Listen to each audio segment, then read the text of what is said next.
My name's Chris Miller. My name is Paul Anderson. My name is Mark Boyd. Hello, my name is Derek Combs, and I listen to the Blue Army podcast. My name is Matty Robson, and you're listening to the Blue Army podcast. Yeah. Oh, God. Oh. I've turned it off again while I was doing that. It'll figure itself out. It's still on. We'll figure it out.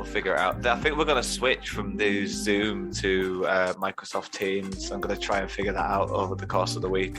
That seems to be the better way to go, because apparently, even though there's only two of us in a meeting, it's going to try and cut us off after 40 minutes. So, fuck you, Zoom. I've noticed just say Zoom meeting 40 minutes at the top now, where it didn't used to, like the actual window title now says Zoom meeting 40 minutes. Yeah, there'll be a countdown when we get to about 10 minutes, so we'll be able to time it between questions or something. So it'll be quick anyway.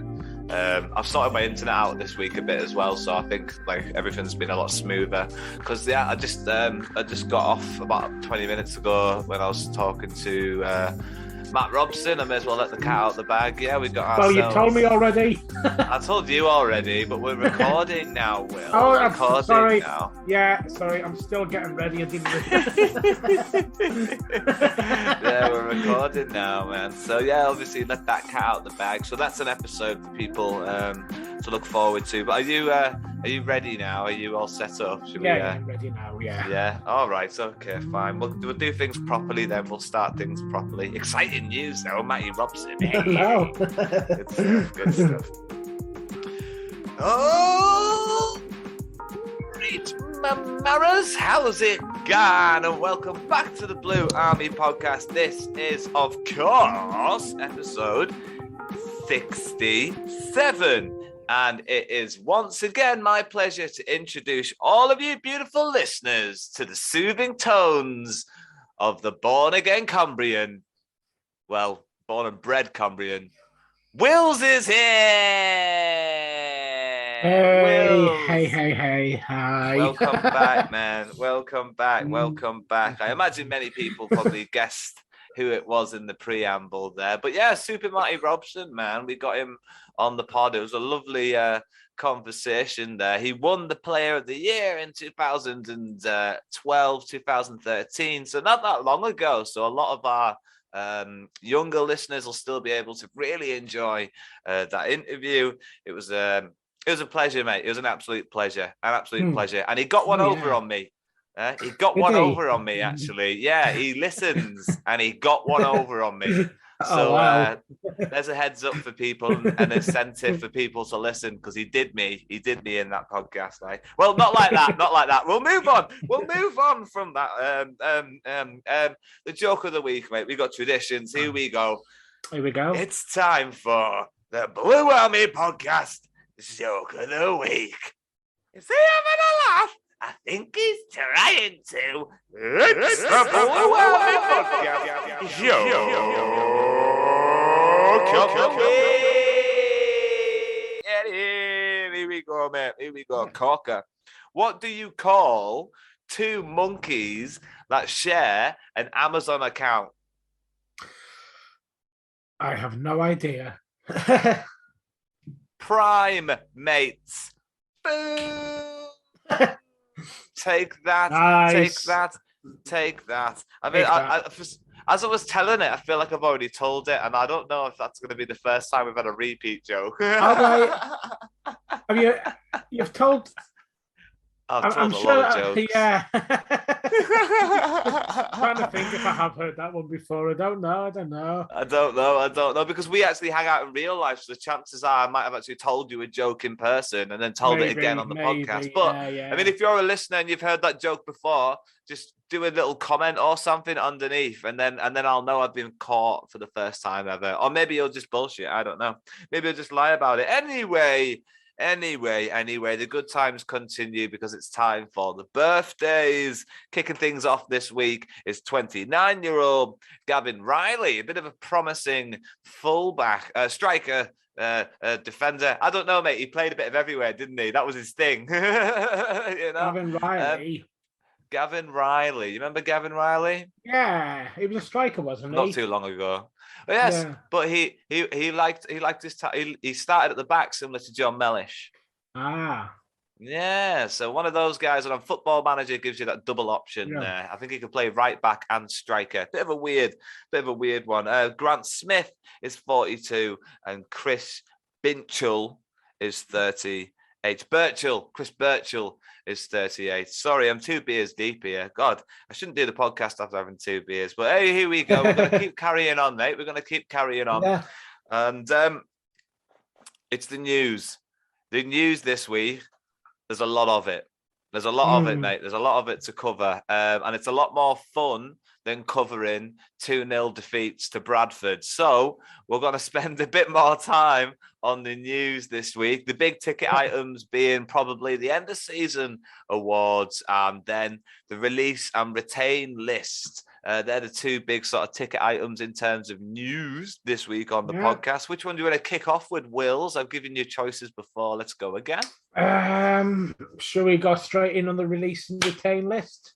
Release and retain. Right. Get yourselves comfortable, ladies and gentlemen. We're going to be here for a while. We'll plow through the second-year scholars. So basically, these are the players that are being offered pro deals from the youth squad, and they'll be with us for the foreseeable future. I'm talking about Gabriel Breeze, Jack Ellis, Sam Fishburn, Max Gillespie, and Scott Simons, all players that have kind of featured, well, all players actually have featured in and around the first team this season, either on the bench or being able to make their first team debuts. I mean, in terms of players from the youth team, we've heard of all of them, haven't we? Yeah. I mean, they're all kind of highly rated. The 2 keepers in particular, a lot was said about them at the start of the season, like how good the quality of the keepers were that we were bringing through. So, and then obviously a lot of them have then kind of played for us over the course of the season in one way or another. So I think there's optimism. Be nice to see all of them crack on next season. Like I said, all of them have had the opportunity to play at Carlisle this year, so it'd be nice to see how much of a feature they're going to be in Paul Simpson's plans next season. He has always been a fan of keeping the youth around the first team and not necessarily loaning them out and giving them the opportunities in the cup games, even in the league. So I do feel like we're going to be lucky enough to see a lot of these people play a lot of first team football next season. Now, another one of the lists I want to quickly blast through, mate, is the players that are automatically already going to be at Brunton Park next season. So first of all, we've got Tristan Abrahams and we've got Jack Armour, Lewis Bell, Kirsten Dennis, Josh Dixon, Jordan Gibson, Callum Guy, John Mellish, Omari Patrick, Joel Senior, Toby Shaw Silva, and Corey Whelan. They're all going to be with the first team next season. I mean, more than likely, they're contracted to be anyway. That's the bottom line. They're contracted to be with the first team next season. That's a lot of names for us at the end of a season when we do our release and retain list. That's a lot of names to have already signed up for the first team. What do you feel about that? I mean, Tristan Abrahams sort of like stands out as somebody who, I don't know, I'm not sure whether he is likely to be in Simo's plans for next year. Although, you never know. He's not actually seen him play. So, there's always the possibility that he'll kind of decide that he wants him. But yeah, other than that, I mean, it's a squad that was mostly assembled by Chris Beach. And, at times under Chris Beach, it looked like it was putting together a good squad. So there are still probably like some decent players in there that with the right management can compete in this division. I think Christian Dennis looks really clever, and I think it's the touches, it's the little touches that he can do that other players at this level don't necessarily have in the locker. It's how he can feed people inside and outside the line. Like he thinks that little bit differently, I think, because of the experience that he has and because of the quality that he has. So I'll be happy to have him lead the line in terms of sort of like assists next year. But yeah, when you're talking about a striker, you've also got Omari Patrick, and he's going to be here next year. So when they get another season under their belt or another like 20 games under their belt, I think that's going to be a really strong partnership. So that's exciting. That's a really good sign. Obviously, Callum Guy, John Mellish signed contracts at a very similar time, mid-season. It seemed like a really smart move at the time. Then we had a dip in form. Now it's the end of the season. Yeah. Does it seem like the same good idea? Yeah. I mean, I like to see the club retain players who've got quality, even if they're not always, not to kind of give up on a player if they've had even a bad half a season or something. I see Callum Guy's been injured for the latter part of the season, about a third of the season. So, but no, I mean, I kind of like to keep these sorts of players around. So I'm not kind of quick to say that it was a bad idea in retrospect to extend their contracts, even if, Callum Guy didn't finish the season. Mellish finished the season kind of better than he started it, having been moved into defence. So I think Callum Guy definitely turned around under each manager that came in. He had a good little run of form under Millen, and he had a good little run of form under Simo before he got injured. So, I mean, and last season as well under Beach, he looked really good quality player. It's just that we weren't playing the kind of football that gave him the time on the ball that would make him look good, maybe. And then under Simo, he gets that bit of creativity time to be able to sort of pick his passes a little bit more, and he gets fed the ball rather than it just going over the top of his head. So hopefully Simo's going to utilize Callum Guy, because he has got a lot of potential. And I know I've criticised him in the past, but he has got the potential to be a real unlocker of doors at this level. And when you've got a really good strike partnership in front of him, that's already a good foundation to build a team around. Just the three of them: Omari Patrick, Christian Dennis, and Callum Guy. And now, when you're looking at that return list, and not the return list, sorry, the players that are going to automatically be here next season, and you're adding Jack Armour to that. I mean, he's been the solid left back here for 3 years already, hasn't he? 2 years already. Yeah, 2.5 maybe? Did he kind of come in to the? Because we started with someone else at left back, didn't we? He beat Anderton out, didn't he? He did, yeah. That's it, Anderton. He beat Anderton out, who had a fun weekend. Can you believe that? The whole Bristol Rovers thing, 7-0. That's mental. Yeah. That's absolutely mental. It's the sort of good luck that only Joey Barton seems to get. I was hoping it would turn around. I would hope it would turn around in Joey Barton's head, mate. Yeah, I was hoping you'd say something like turn around in Joey's head. Now, Joel Senior is obviously still a bit of a blank canvas. We don't really know what he's going to be able to do at this level. Same as Lewis Bell, same as Josh Dixon. So, 3 unknown cards in there in terms of their ability next season.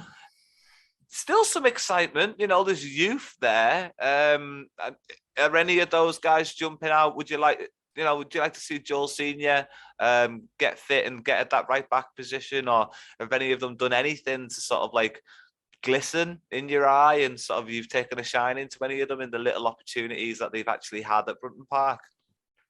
Well, I mean, on Joel Senior, I think he was, brought in expecting to step up quickly and into a first team sort of role.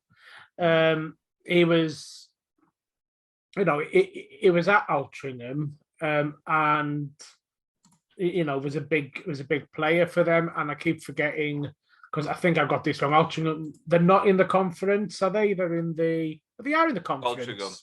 Yeah. They are in the conference. Yeah. So he was.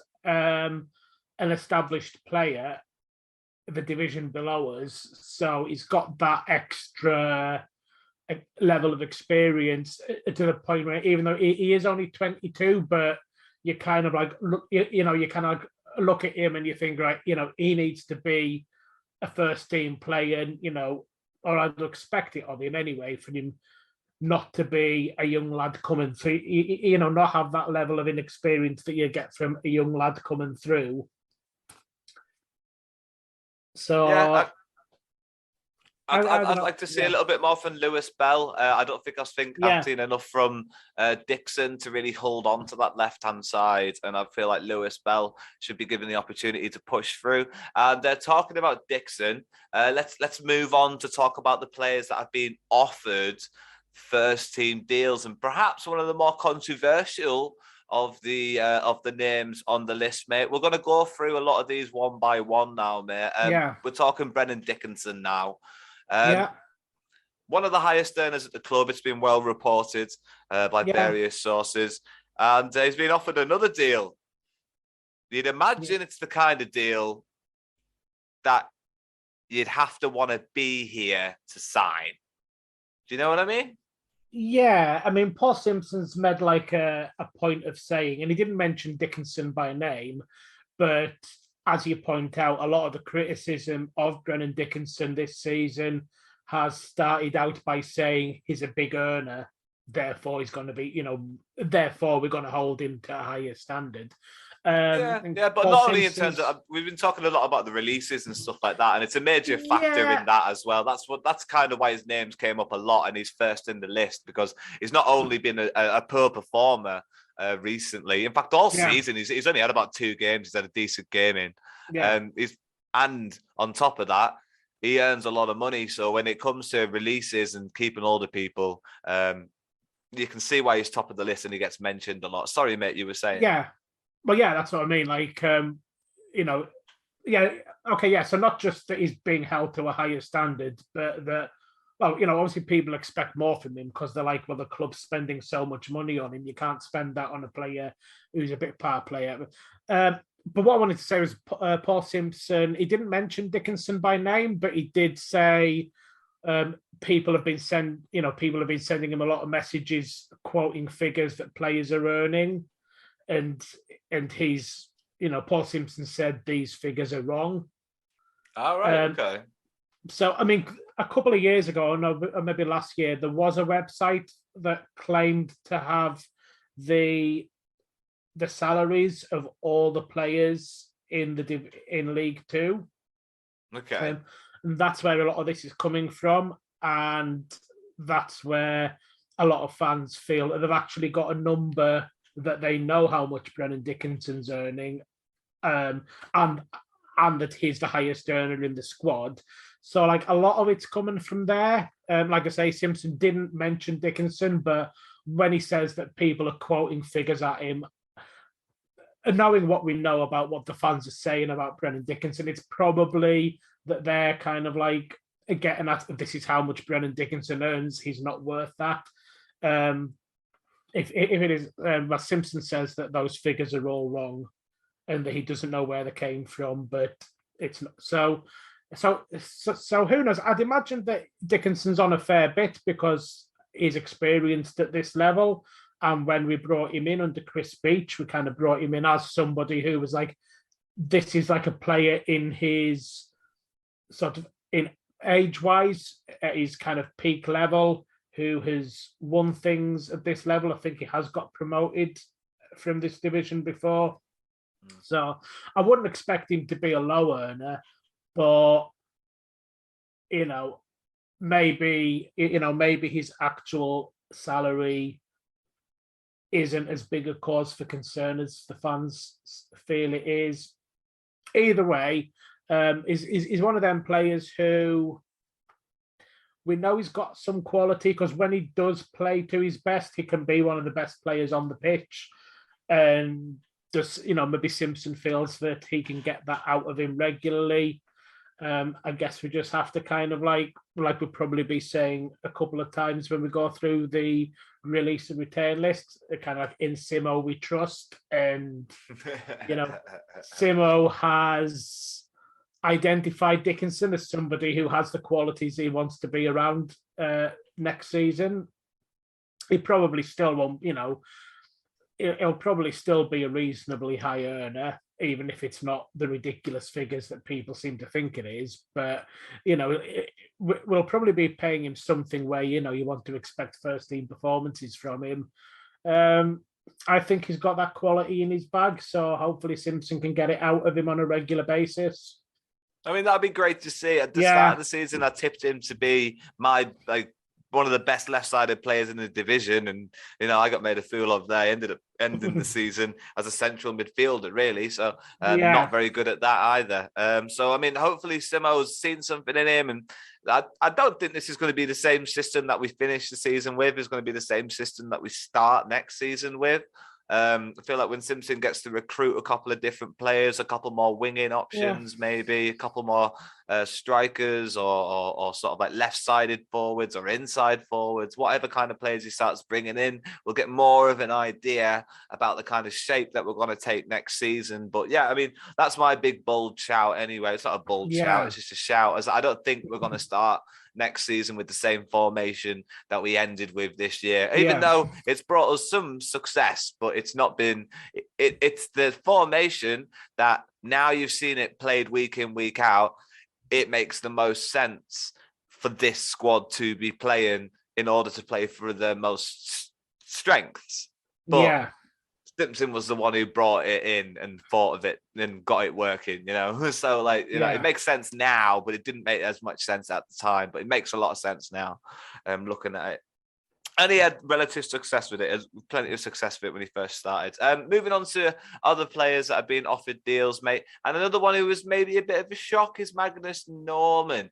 A lot of people were thinking Magnus Norman might get moved on, just because Mark Howard swept all the awards at the end of the season. And we'll move on to talk about Mark Howard a little bit later on. But Magnus Norman being kept on at Brunton Park, I don't think he's gone millions, mate. I really don't. So I don't think that's a factor in it. Simpsons came out and said that he has a lot of really good personal qualities. Is it a good signing? Is it worth it when you've got them young lads on the bench? It's an interesting one because I'll say, Magnus Norman's still a young keeper himself. We've got. What? Sorry? What? What? I didn't actually catch what you said, so okay. I can't play along with the banter that's going on here. No, that's great because it'd be more authentic for the listener now. Anyway, so we've got these two even younger keepers coming through. We had Mark Howard presume that that we could have offered him a new contract. I don't think that it's a case of Mark Howard wanting to leave. So does that mean that Paul Simpson sees Magnus Norman as the number one next season? I feel like it maybe does. I don't know. I mean, it could be that the two young lads who are coming through, he doesn't think that they're ready for one of them to step up and become the reserve keeper yet, and therefore has to go out and get another keeper who may turn out to be an experienced keeper. But I don't know. I don't think that will be the case. I think, I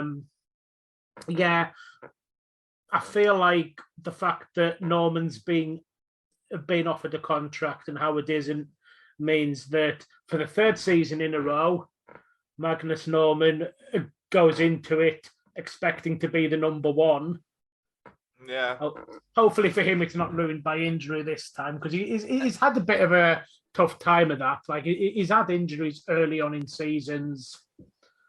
It's his distribution for me, though, mate. It's just not. It's not quite good enough, you know. And then Yeah. hopefully he'll get better at it. And now he's working with a really good goalkeeping coach, and who Paul Simpson holds in high esteem. And once again, in Simpson we trust. But yeah, I mean, again, maybe he's kind of like feels that Howard's not kind of getting better at this point in his career. Maybe kind of, you know, maybe he's kind of like thinking that Norman's of an age where he's going to be a better keeper.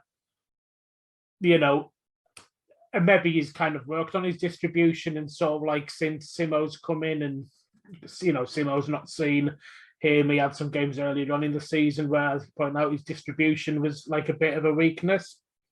So yeah, I don't know. It sounds to me like Norman is slated to be our number one keeper, with sort of Breeze and Simmons providing backup, but that it depends how far along in their kind of development Breeze and Simmons are. You know, they could still be a way off actually being entrusted to go on the bench. But I think, like, you know, Caden Westwood was around that age. You know, Mark Gillespie. They seem to be of around about an age where, you know, young keepers might get a slot as the reserve keeper at their club. So we shall see. It'll be it's a mixed bag of emotions, mate, because obviously, like you said, he's going into the season as a young goalkeeper for the third time now. Looking like he's the number one, and we've gone in with a hope, thinking we've got a young number. It's always nice to have a young goalkeeper in there. It's more exciting. It's a sellable asset. But at the end of the day, consistency is king, and that's what Mark Howard brought to the table. But once again, we'll get to Mark Howard when we get to Mark Howard. Another player that was offered a contract, Taylor Charters. It makes a lot of sense. He helped Gatehead get promoted. The Heat get promoted this season from January onwards. He started a bit of a bumpy road, not so much in the first team, but then obviously proved himself to have the quality to stay in the first team and play very well at that level, scoring a couple of goals along the way. It makes sense. It just makes sense. He's a young player. He's been touted to be a very good talent, and he's actually had a good season in terms of what he is, you know, a young lad that's just left the youth squad. Yeah, I mean, that's it. I think like it's a couple of years now, is it? Maybe since he's left the youth squad. So I'm not sure if he'll get any more contract extensions offered to him just because he's a young player coming through. I think at the end of this season coming up, he has to be an established first team player, or else he won't get offered one again. But, you know, hopefully with his experience from Gateshead, he's going to come in and make that step up that we've been waiting for. You'd like to see it, mate. He really would. You'd like to see it. He showed a bit of promise. From what I've heard, he's quite useful on set pieces as well.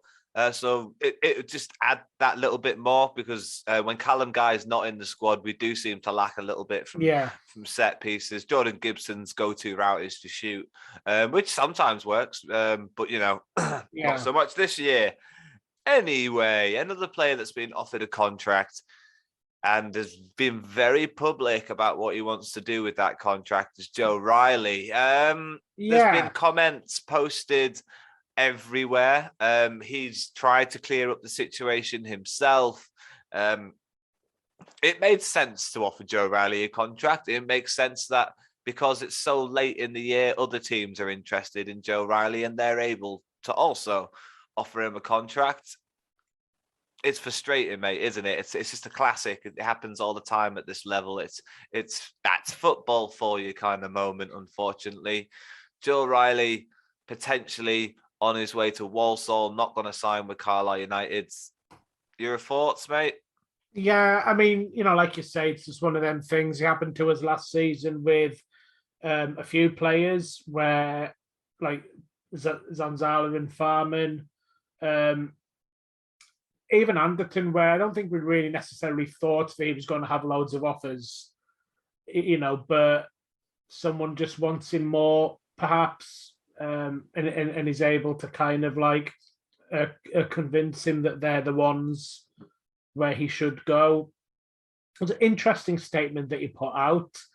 I suppose an honest statement. Bit confusing because, well, I suppose he says that he wasn't valued, but that, you can interpret that in a number of ways. Like, what's he mean by that? In what way? How would you like to be valued? And we've had 3 managers, so it's like, is this kind of like, certainly I don't think Millen really rated him much, or just wanted to use him as fill-in right back. That's got to be hard. It's got to be hard on him. But Millen's gone. I thought under Simpson, it was kind of getting back to, this is where we're going to use it. Scored against Stevenage. But there we go. Just one of those things. I suppose someone's kind of come in and convinced him, presumably Walsall, that his career is going to be best served by going to them. Yeah, I mean, he has had a bit of an up and down time with managers. He's been forced to play at right back for quite large stints this season. So you can't really have a go at him if he gets offered more money. You can't really have a go at anyone when they get offered more money in football to move on and play somewhere else. And it's his decision. And I'm not sure if things are just quite over yet, but I'm pretty sure they're next to it. That's it in terms of players that have been offered new deals. A name, and the only name in the list for clauses activated this season is Morgan Feeney. That just makes sense, doesn't it, mate? Get Morgan Feeney retained nice and quickly. Is that a great learning curve of the season? Yeah, and I think a lot of the fans were kind of like hoping that will be the case when seeing his name on the list of players whose contracts are expiring and having not heard any news about him. I think there was just kind of like people, hoping that, well, hopefully that just means he's got an option and we can activate it. And fortunately, that has turned out to be the case. Yeah, and that's it. It's a simple football for you. Once again, nice business. Morgan Feeney having a great season. Like I said, probably the most improved player at Brunton Park this season. And now he's definitely going to be here next season. Right, we'll move on to perhaps the meat and bones of the whole retained list, and that's the released side of things. Top of the list, mate. I feel like we're going to do things in alphabetical order here. Yeah. Top of the list is Mr. Alessandra. I'm talking Louis or Lewis to his friends. Lewis Alessandra has been released. It was one of those ones that kind of could have gone either way. It makes sense on paper. He's not getting any younger. He's not getting any faster. And he's never going to score you 15 to 20 a season. And when you want to get promoted, you want a striker that can score 15 to 20 a season. I mean, what are your thoughts on that one, mate?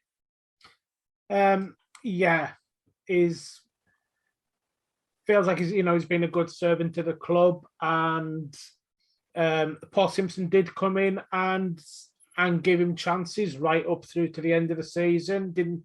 It didn't seem like it was going to get any, it is barely featured, it feels like, this season, especially under Millen and then Simo. But he did come in and get some chances, and he kind of thought maybe Simo's thinking about keeping him. Is in terms of kind of like the way he plays and his style of play, maybe he's kind of a bit similar to Christian Dennis, in that he's somebody who's kind of got more nous about kind of like playing defenders and kind of like, playing that sort of like forward role rather than the forward who just has his eyes on goal. Yeah, he's a smart forward. Yeah, so maybe it's kind of like, similar to Dennis, and we don't want Alessandra and Dennis. Just in terms of the direction his career is going, it's probably, not a huge surprise that he's been released. And you imagine he'd get picked up either by a smaller League Two club with low expectations, or a decent conference level club, or a Scottish team. Scottish team, maybe. Yeah, maybe. You could maybe. But yeah, I mean, it makes sense, mate. It makes sense, and there's not many arguments really. There's probably a pocket of Carlisle United supporters that really do like Louis Alessandra, and in their deepest bottom, the pits of their hearts, they probably have to accept the fact that if we want to achieve as a football club promotion and playoffs or something close to that next season, we need to have the space to bring in a lot more quality in them positions. Somebody else who doesn't really bring a lot of surprises, mate, is Danny Devine. He's had his chances. He's not really impressed. He's never really looked anything like a really good first team regular kind of footballer that you put your faith in. It makes sense, mate. It just makes sense. Just get him off the wage bill, isn't it? Good luck to him. He's not done anything massively wrong. It's just, it's not been a great time.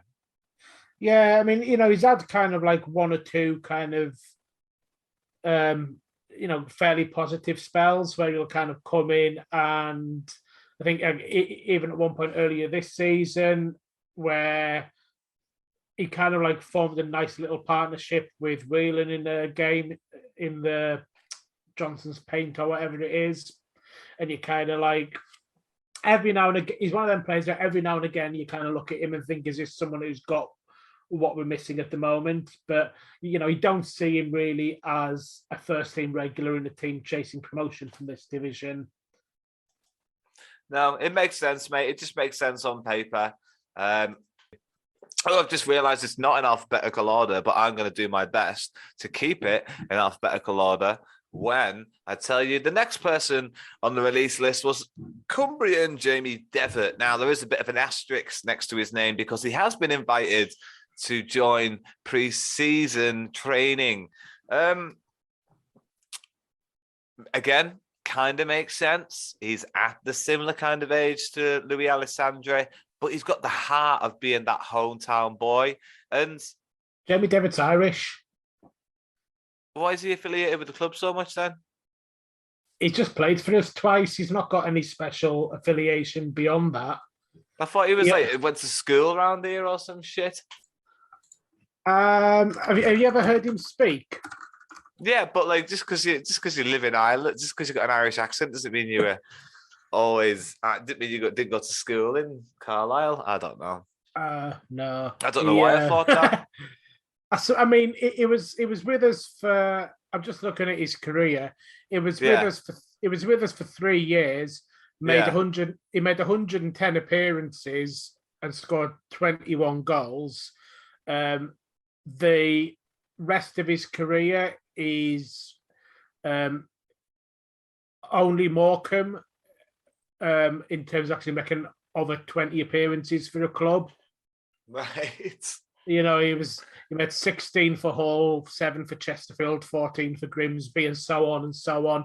Made 75 for Morecambe, then 110 for us. So you can see why, Andy was part of that team. We were kind of chasing promotion in this division. We were a decent team that just missed out a bit in certain areas, but had quality in others under Keith Curl. So you can see why he's got some, affection for us. All right, okay. Well, I don't know where that came from then. Do apologise for my misinformation. But there we go. Jamie Devitt has been released, but he has been invited back for pre-season training. It's an interesting move. It wouldn't be the first time something like that has happened at Brunton Park, and we've ended up signing the player at the end of it, but it wouldn't be the first time we've let them just go at the end of it either. Jamie Devitt, mate, do you want him back next season? I kind of think he did do quite well for us, but again, we're at the bottom half of the table, and we don't want to be at the bottom half of the table. We want players that can push towards the top half of the table. Is he there? If he's fit, yeah, I think he is. He's only 31, so he's injury is kind of what's affected his fitness. He's not slowing down through age. When he kind of came on under Simo, he did have a positive effect on the games that he played in, and you can see a fit Jamie Devitt can still be a good player in this division. And since he left us, it's just been injury after injury after injury, and he's not got a run of, he's not had a run of games at all anywhere. But he wants to be here. I think Simo would like him here, but he can't justify offering a contract to a player who, as we know, from his recent history, there's always a chance that he ends up with an injury that a season out kind of injury. Yeah, it is. That's kind of the bottom line. Yeah. That is kind of the bottom line with him. He does excite when he plays. Yeah, I've got no questions over his ability still. Yeah.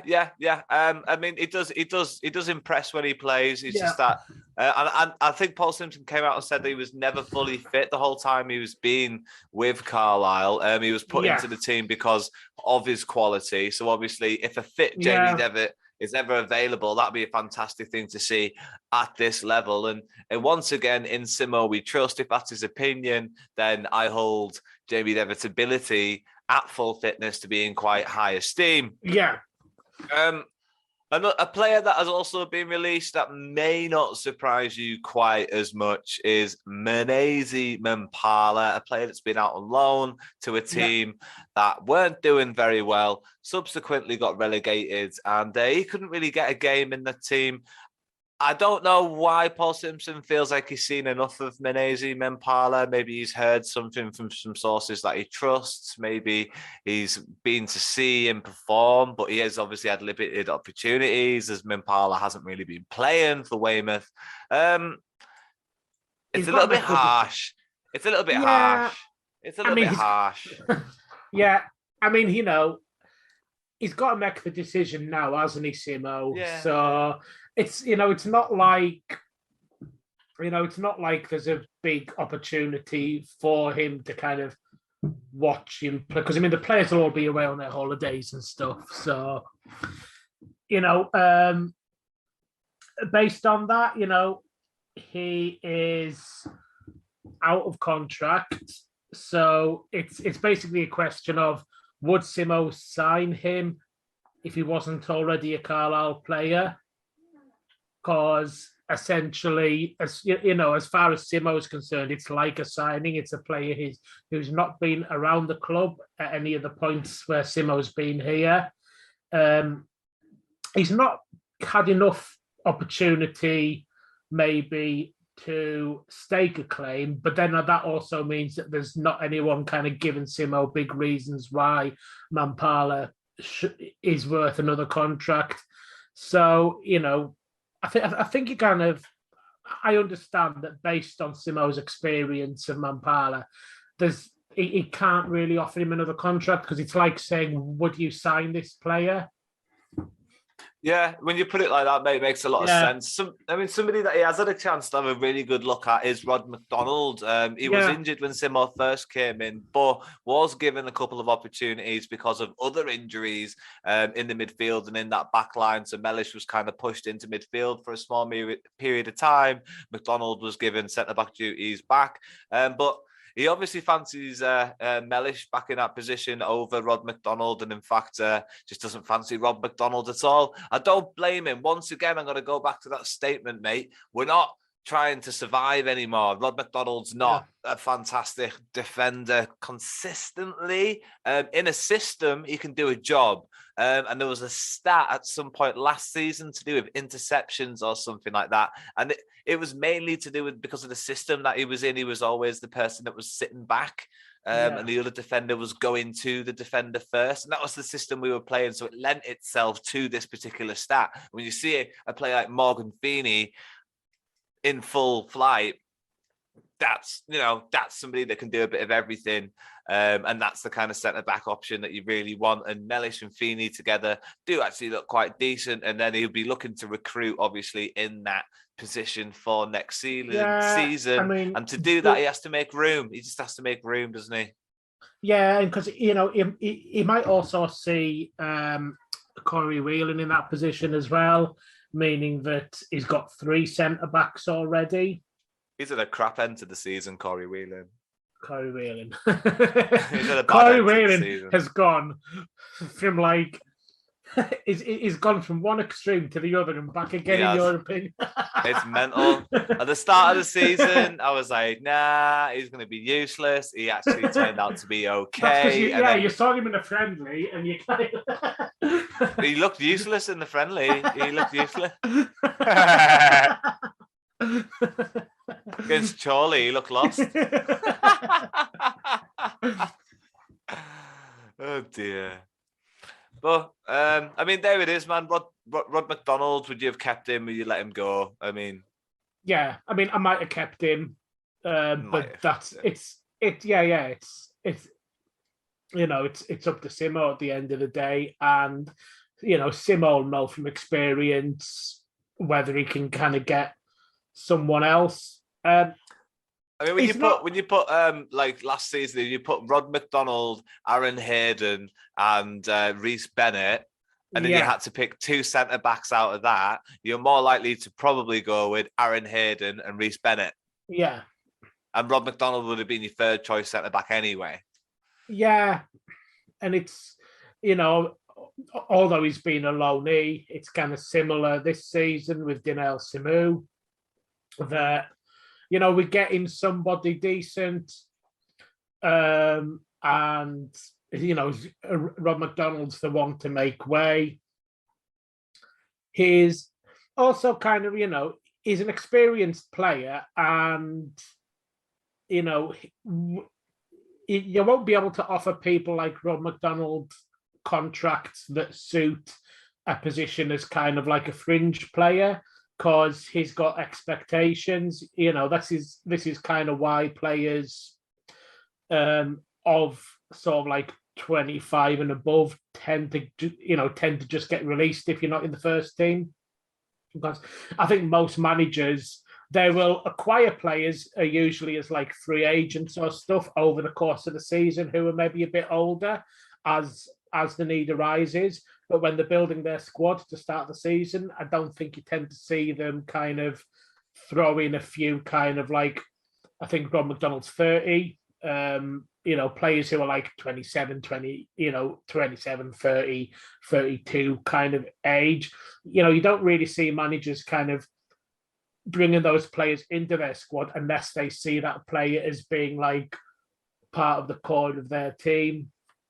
Because those players would probably have salary expectations that that are more suited to, they've built a career out of football, so they've got mortgages and families and things, so need to go to a club that that fit his kind of like expectations, and he'll probably find that. Yeah, I wouldn't be surprised if we see him at Brunton Park next season wearing a different coloured shirt.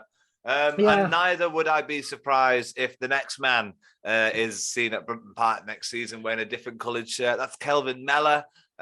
He's becoming a little bit of a mercenary when it comes to filling in for teams on a one-season basis and that right-back position. And I thought he was a decent player. He's obviously not Simpson's cup of tea, and he's been given the old heave or Kelvin Mello, mate. What have you got to say about that? Yeah, so of the two, McDonald and Mello, I think Mello was the one that I'd be leaning more strongly towards keeping. I think he was the one that I could kind of like see more as he would be the experienced sort of player to form part of our defence. But we do have other players in that position, and if Simo sees one of those as being more likely to be his main man at right back, or just if he anticipates, if right back's one of those positions where he thinks I can go out and bring in a right back, then for the same reasons that we just talked about with Mcdonald, Mello gets moved on and he'll go and he'll find another club, probably, probably no bother. He's seen something impressive in Mark Ellis, enough to give him a couple of chances in these last couple of games. And I mean, they did say something about Mello. Yeah, Ellis. What did I say? Mark Ellis. Yeah, Jack Ellis. I don't know why I said Mark. Jack Ellis. Mark Ellis, you know who Mark Ellis, yeah. Blast from the past. Jack Ellis.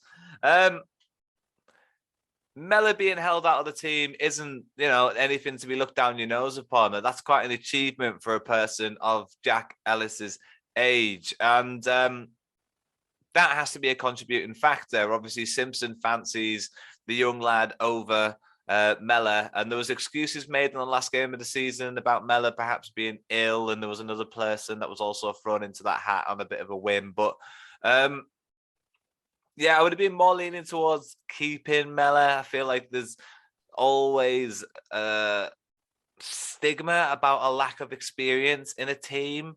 But first time round with Simpson, you only really had Kev Gray that had loads of experience, and then everyone else was kind of below 25. We were one of the youngest teams in the English Football League under Simpson the first time round. Simpson being a former England under 20, is it 21s or 18s European Cup winner. So incredible at working with young talents and has a proven track record of being able to work with a young squad. So maybe a lack of experience in a Simo team isn't that much of a concern. And maybe Mello won't be that much of a loss. And like I said, there's the young Jack Ellis as a promising talent there coming through that obviously Simpson has seen enough in to give a debut and a second game to. The second to last person on the release list, mate, is a bit of a favourite of yours, isn't he? It's Jimmy Tiore. Is he not a favourite of both of ours? I don't know. Surely I've not just been singing Touré's praises on my own. He's all right. I've been thoroughly ambivalent on Touré. He was a bit harsh at that Carlisle City game on the young lads, wasn't he, though? He kind of showed some colours there. Like, he was a bit harsh. We went to the El Clasico, didn't we, Wills, a couple of weeks ago, and Touré had a couple of choice words for Fishburne when the passes weren't coming over that side of the pitch, or maybe when Fishburne lost the ball in the attacking position, and it was a bit harsh for the sort of game that it was. And he was the only real senior on the pitch at the time, so you could probably see. Was Alessandra not on the pitch? Oh, fuck, aye. And so was Norman, wasn't he? Norman as well. But to Alessandra, I feel like Alessandra has more of a professional personality, to whereas somebody like a Touré to play at that kind of a level at this stage of his career, you might be looking down his nose upon, especially the sort of person that disappears to France partway through a bloody season.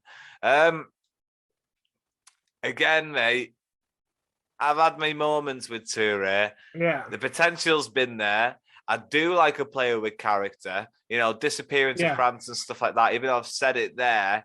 Like, I like Balotelli. I like Zoltan Ibrahimovic. He was our own little rebel in a kind of roundabout way. Well, yeah. It just never got going for him, did it? No, he did never disappear off to France without leave. He was allowed to go on compassionate leave. So I think he just wasn't really happy, homesick. I don't think lockdown was easy for him because he was living in Carlisle, and I think most of the other players would just have gone back to their hometowns, and obviously his hometown being in France, he couldn't just go back there. So I think he was just kind of like stuck in a flat in Carlisle. But he's not really kind of, I don't think, like, if you listen to like the Hartlepool fans talk of him, I just don't think he's really kind of taken to football in this country, but he's got kind of like a certain talent which can light up a game. And he did get a chance as well towards the end of the season when he came back from injury. I think Simo definitely wanted to have a look at him, but it's just not really happened for him. He's had 2 seasons, and there were raised eyebrows when he got the contract extension at the end of his first season off Chris Beach. And I think it was you that was saying on our last podcast that you would maybe even give him a 3rd season. Yeah.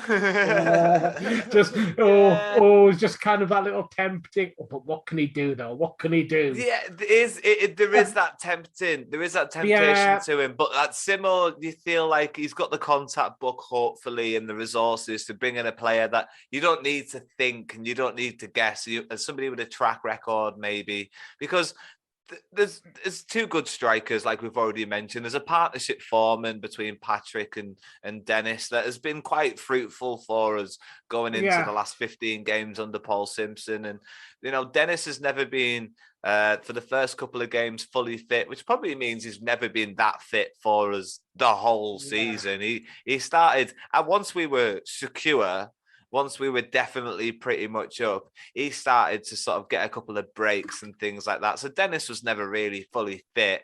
So next season, him and Patrick together, that's going to be a great partnership. And you'd like to have, just like Simo had in the glory years, a 3rd option. He had the Hawley, he had Holmes, Homer, and he had Bridges. He also had Glenn Murray. So, we need those, those really feisty options coming off the bench, don't we? And unfortunately, Jimmy Tiore just hasn't been given the opportunity, or maybe maybe he doesn't want it. Is that a thing? Released by mutual consent. Well, I mean, like I say, he's he doesn't seem to have been entirely happy over here, so. Yeah, maybe just go back to France now. Yeah. It'd be interesting to see where his career goes, and we'll obviously all follow it as Carlisle fans. The last name is the most controversial name on the release list, my friend. It's Mark Howard. Mark Howard was released. The man who won pretty much all the awards this year at the awards show. We'll go through that list a little bit later on, cover that a little bit later on. But yeah, Mark Howard being released, big surprise, mate. Yeah, I don't think anyone really expected that. It was a huge surprise and disappointment for a lot of fans. A lot of people have said, we have kind of said that we trust Simo to make decisions, so we've got to stick to that when he makes decisions that we're surprised by and a bit disappointed by. But I think, we touched on it when we talked about the fact that Magnus Norman's been offered a new contract. The fact that Simo's maybe just got a plan in mind for goalkeepers. He maybe thinks that, that Norman does have it in him and he will be better next season. Maybe he doesn't like older goalkeepers. We don't know. But, for all that he's done for us this season, Mark Howard doesn't seem to be the keeper that Simo would have in his dream team. So, I think who are we to argue with that, mate? Who are we to argue with that?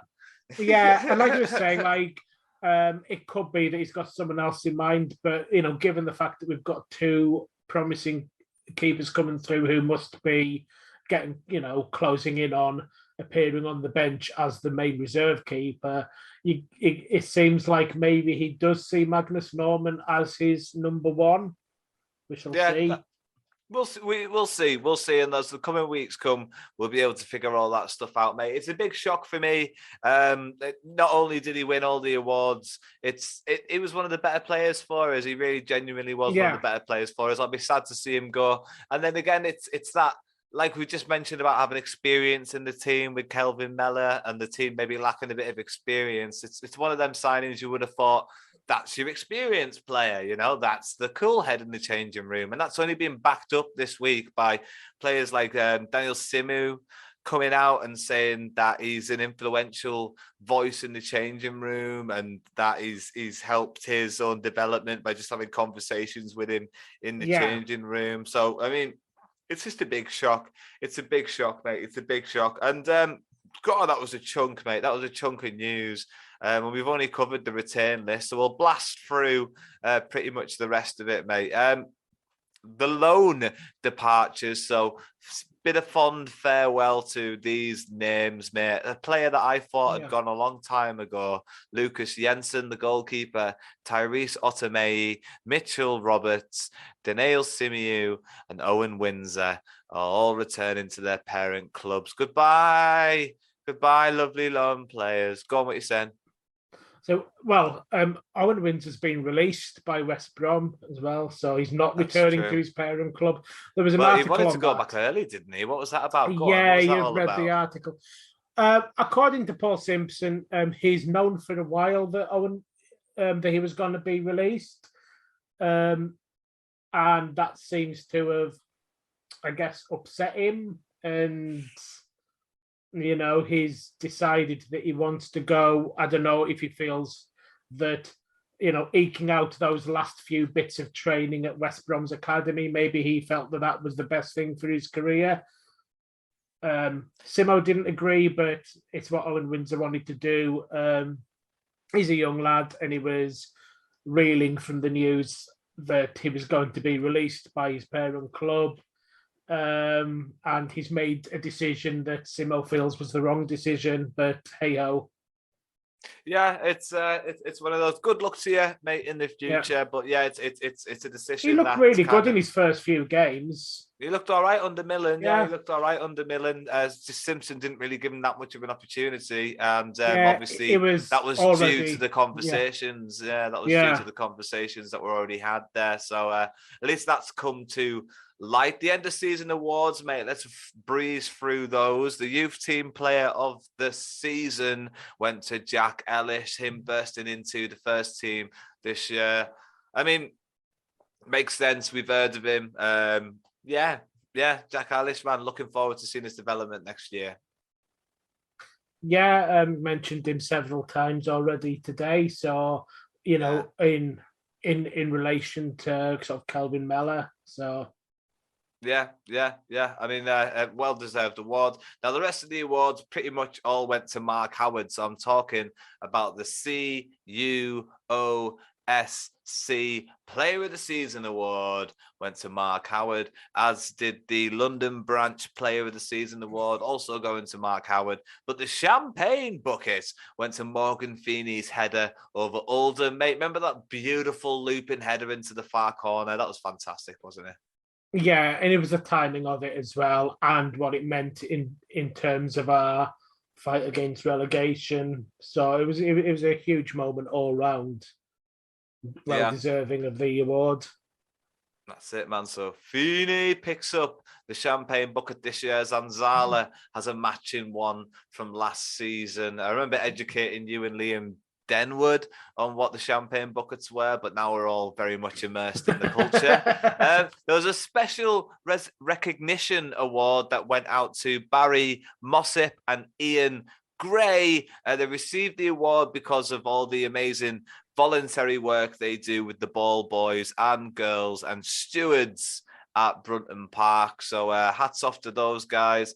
Manager of the year went to Paul Simpson. I feel like that was a bit of a funny award because we had 3 managers this year. Ladies Player of the Year went to Kyra Bland. Congratulations to her.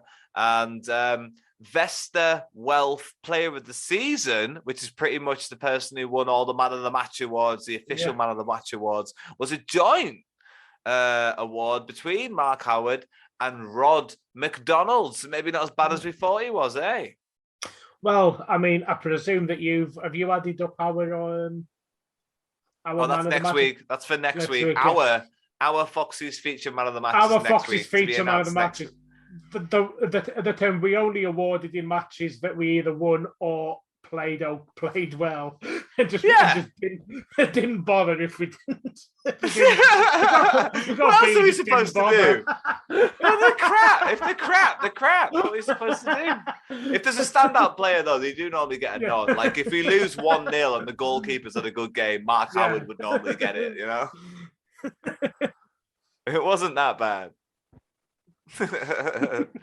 But yeah, season ticket holders Player of the Season award also went to Mark Howard, and the Players Player of the Season award also went to Mark Howard. So popular in the changing rooms, popular on the pitch, popular off the pitch.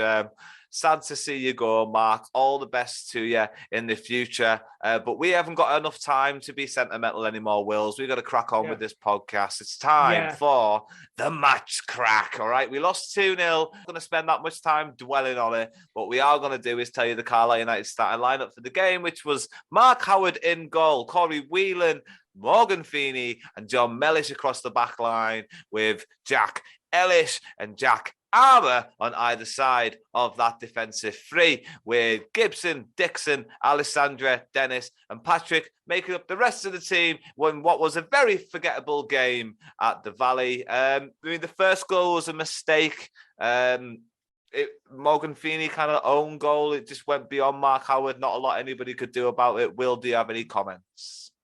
No, absolutely not. It's crap. It's one of those, League Two goals. It was a shit goal. Moving on to the second goal. It was a pretty decent move, mate. You can't really complain too much. The defence itself had a breakdown, didn't it? Carlisle's defence just kind of had a breakdown. Dickinson and Mellish blaming each other for what happened. It was Dickinson's fault, okay? It was Dickinson's fault. He shouldn't have headed the ball towards Mellish. He should have headed the ball forwards, okay? That's where he should have headed the ball. So that was Dickinson's fault, in my opinion, mate. Have you seen the incident? No, in my opinion, it was Dickinson's fault. Then the ball is intercepted as Dickinson tries to play it in towards Mellish, which is read by the attacker, who just intercepts the ball, plays in a striker, and all of a sudden Bradford are through on goal. Bro, 2-0. It was crap. It was the end of the season. It's not been a great season, has it? I mean, it's nice to have got here and still be in the league. It's fantastic to finish the season with Paul Simpson in charge for the next 3 years at Brunton Park. And some news that we haven't really covered, the return of Greg Abbott, who also brought silverware to Brunton Park at his time here. What have you got to say about Greg Abbott's return, and what have you got to say about Bradford in general? So Bradford in general, I mean, like a few of the games at this end of the season, just not really up for it. It seems particularly away games. We did end our home campaign with 2 wins, which was great. Away from home, just not really that much interest in it. Plenty of Carlisle fans made the journey. It was a League One, a League Two, or 4th tier record ever attendance. So the fact that so many Carlisle fans went there will have helped Bradford achieve that. It's also so the end of the season is when Bradford always do commemorate. And it's a dead rubber match as well. It's a dead rubber match. So Bradford always commemorates the Bradford City Fire at the end of the season because that's when it happened.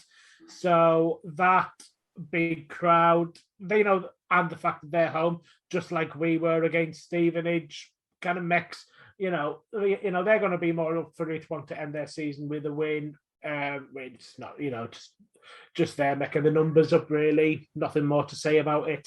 Greg Abbott coming back. You wanted me to talk about that? Let's do it, man. Let's have a shit stirrer. That's your shit stirrer right there. All right. Well, I mean, do you want me to be positive about it before you do your shit stirrer then? No. I mean, that's the whole point of the shit stirrer. My shit stirrer is, how do you feel about Greg Abbott coming back? Oh, I'm more than happy. I think he's a decisive man. Yeah, I think he did a good job as manager with us. He had to go when he did. The club were on a bit of a downward spiral. But even then, given what happened under Kavanagh, you kind of think, would it have been that bad if we'd actually just stuck with Greg Abbott? Yeah, exactly. Yeah. And I think recruitment was always one of his strong points as well. And he's been a recruitment manager at Bradford, I think, and other places. So that's kind of like mostly what he does now. So ultimately, we've kind of, we've gone and got ourselves a experienced recruitment manager who knows the club already. So it can only be a good thing. Yeah, I mean, I'm gonna wrap things up here by pretty much saying that. Obviously, before this, I just did an interview with Super Matty Robson.